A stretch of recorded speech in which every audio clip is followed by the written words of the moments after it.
I just wondered what leverage EU development assistance really will have in tackling this very pressing issue.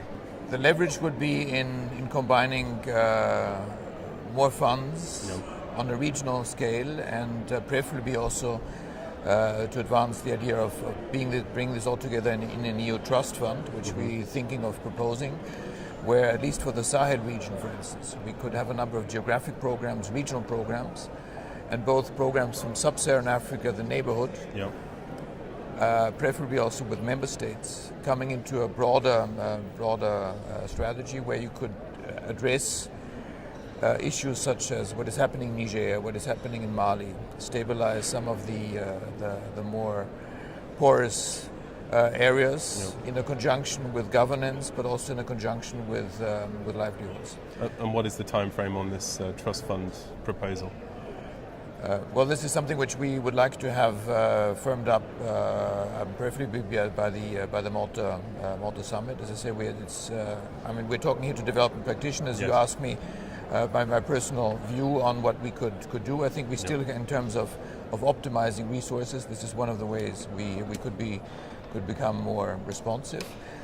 Irrespective of the final decision on that, what I would also like to leave with your audience is that some of the operators still have to be more imaginative on combining short-term measures on migration with a longer term.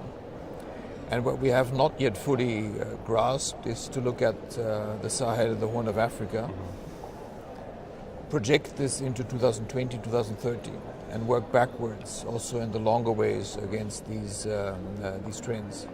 And so where is the onus there? I mean, is that with the donors? Is that with individual actors? Is it with well, the onus again would be that we have to move away from just looking at the next project, at the next smaller program.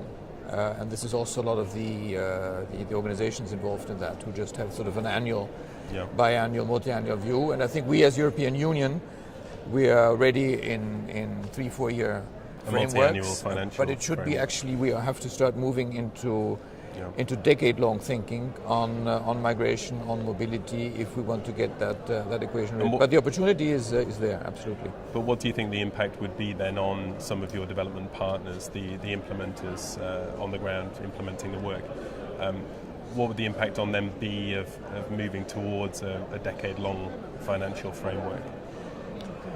Well, from a very operational point of view, I think you have to also move a bit your indicators, your objectives.